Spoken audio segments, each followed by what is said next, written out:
تو وہ مدینہ پاک، وہ گنبد خضرا، اللہ اکبر.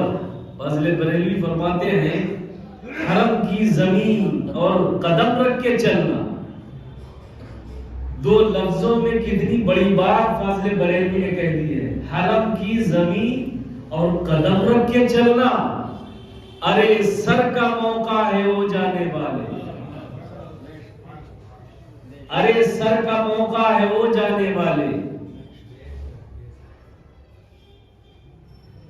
رضا نفس دشمن ہے دم میں نہ آنا، رضا نفس دشمن ہے دم میں نہ آنا. کہاں تم نے دیکھے ہیں چندرانے والے، چمک تجھ سے پاتے ہیں سب پانے والے. یا رسول اللہ میرا دل بھی چمکا دے چمکانے والے. میں نے جس آیت کریمہ کی تلاوت کرنے کا شرف حاصل کیا ہے، وہ آیت کریمہ اللہ تبارک و تعالی نے اپنے محبوب دانائے غیوب صلی اللہ علیہ وسلم کی شان بیان کرنے کے لیے اور اپنے محبوب کے دربار کے آداب بیان کرنے کے لیے نازل فرمائی. سورہ حجرات کی پہلی ہی آیت کریمہ ہے. رب تبارک و تعالی فرماتا ہے یا ایھا الذین آمنوا لا تقدموا بین یدی اللہ ورسولہ. اے ایمان والو، پروردگار عالم ادب بھی اپنے محبوب کا سکھا رہا ہے تو مخاطب ایمان والوں کو فرما رہا ہے. اے ایمان والو لا تقدموا بین یدی اللہ ورسولہ، اللہ اور اس کے رسول سے آگے نہ بڑھو. اے ایمان والو اللہ اور اس کے رسول کے آگے نہ بڑھو. واتقوا اللہ، اور اللہ سے ڈرتے رہو. ان اللہ سمیع علیم، بے شک اللہ سننے والا ہے جاننے والا ہے. یہ آیت بیان کرتی ہے، یہ آیت بتاتی ہے صاف طور پر ہمیں کہ پیغمبر اسلام صلی اللہ تعالی علیہ وآلہ وسلم کا اللہ رب العزت کی بارگاہ میں کتنا بڑا مقام، کتنا بلند و بالا مقام ہے. اے ایمان والو اللہ اور اس کے رسول سے آگے نہ بڑھو. پروردگار عالم نے ادب بتایا کہ میرے محبوب کی بارگاہ کا ادب یہ ہے کہ تم میرے محبوب سے آگے نہیں بڑھ سکتے ہو. آیت کریمہ کا ترجمہ شان نزول سمجھنے کے بعد زیادہ واضح ہو جائے گا کہ اللہ تبارک و تعالیٰ نے یہ آیت کریمہ کس موقع پر نازل فرمائی. کئی روایتیں ہیں. اس سے پہلے والی جو سورت ہے اس سورت کے اندر صلح حدیبیہ کا ذکر ہوا. آپ کے ذہن میں ہوگا صلح حدیبیہ کا معاملہ. جب حدیبیہ کے اندر کفار قریش کی جانب سے صلح کرنے کے لیے پیغمبر اسلام صلی اللہ علیہ وسلم کی بارگاہ میں ان کا سفیر آیا.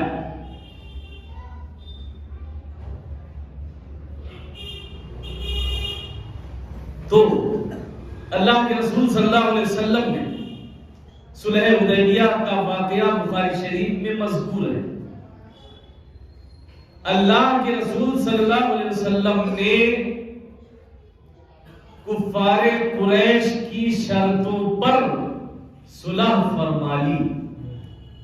یعنی جیسا قریش چاہتے تھے، جو شرطیں لگانا چاہتے تھے، پیغمبر اسلام صلی اللہ علیہ وسلم نے ان شرطوں کو منظور فرما لیا.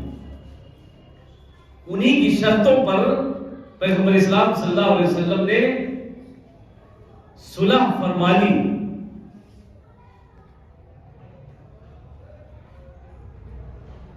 اب جب اللہ کے رسول صلی اللہ علیہ وسلم نے کفار قریش کی شرطوں پر صلح فرمائی تو جو صحابہ کرام آپ کے ساتھ آئے تھے ان کے دل برداشتہ ہوں کہ اتنے تو ہم کمزور نہیں ہیں کہ ہر بات قریش ہی کی مانی جائے، ہر بات نیلی تسلیم کی جائے. تو صحابہ کرام دل برداشتہ ہوئے، مگر وہ غیب داں نبی صلی اللہ علیہ وسلم، انہیں تو جو معلوم ہے وہ کسی کو نہیں معلوم. صحابہ کی نظریں بھی وہاں تک نہیں پہنچ پائی. بظاہر تو ایسا معلوم ہو رہا تھا کہ دب کے لچ کے مغلوب ہو کے پیغمبر اسلام صلی اللہ علیہ وسلم نے قریش کی شرطوں پر صلح فرمائی ہے، مگر ظاہراً ایسا ہی لگ رہا تھا. مگر بباطن کیا ہوا دنیا نے دیکھا، کائنات نے دیکھا. اور میں آپ کو بتاؤں اس میں ایک جو سب سے بڑی شرط جو صحابہ کرام کے دل کو چبھنے والی شرط تھی، جو صحابہ کرام کو بری لگنے والی شرط تھی، وہ یہ تھی کہ اگر مدینے سے کوئی آدمی مکہ آ جاتا ہے تو ہم اسے چھوڑیں گے نہیں. جو کفار قریش کا آدمی صلح کرنے کے لیے آیا تھا، قریش کی جانب سے یہ ایک دفعہ تھی صلح کے اندر کہ مدینے سے اگر کوئی مکے آ جاتا ہے کسی بھی طرح سے تو ہم اسے چھوڑیں گے نہیں، اسے قید کریں گے، اسے اپنے پاس رکھیں گے، جانے نہیں دیں گے. ہاں البتہ مکے سے اگر کوئی مدینہ پہنچتا ہے تو آپ کو چھوڑنا پڑے گا. بظاہر کتنی الٹی شرط ہے، سمجھ میں آنے والی نہیں ہے، مگر مصطفیٰ جان دو عالم صلی اللہ علیہ وسلم ملاحظہ فرما رہے تھے کہ ذرا دیر نہیں لگے گی، جو صلح ان کی شرطوں پر ہو رہی ہے ان شرطوں کو سب سے پہلے یہی توڑیں گے، سب سے پہلے یہی ان قانونوں کو پامال کریں گے. یہ میرے آقا دیکھ رہے تھے. بہرحال پیغمبر اسلام صلی اللہ علیہ وسلم نے ان تمام شرطوں پر صلح فرمائی تو صحابہ کرام کے دل کو دھچکا لگا. حدیث میں آیا ہے کہ حضرت عمر فاروق اعظم رضی اللہ تعالیٰ عنہ اس معاہدے سے اتنے دل برداشتہ ہوئے کہ بارگاہ رسالت مآب صلی اللہ علیہ وسلم میں پہنچ کر اس معاملے میں پیغمبر اسلام صلی اللہ علیہ وسلم سے بحث کر ڈالی. حضرت عمر فاروق اعظم. تب اللہ تبارک و تعالیٰ نے یہ آیت کریمہ نازل فرما کے اپنے محبوب کے دربار کا ادب بتایا، سب کو بتایا کہ اللہ اور اس کے رسول کے آگے نہ بڑھو. جو میرے محبوب کی بات ہے وہ میرے محبوب کی بات ہے، اس سے آگے کسی کی بات نہیں. جو میرے محبوب کا قول ہے، میرے محبوب کا قول ہے، کسی آگے ان کے قول سے آگے اپنا قول نہ پیش کرے. جو میرے محبوب کا فعل ہے وہ میرے محبوب ہی کا فعل ہے، میرے محبوب کے فعل کے آگے اپنا فعل پیش مت کرو.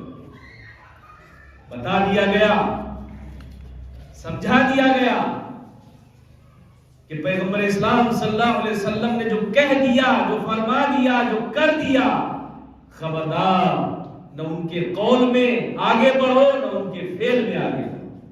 تب اللہ تبارک و تعالیٰ نے یہ آیت کریمہ نازل فرمائی اور اپنے محبوب کا ادب بتایا.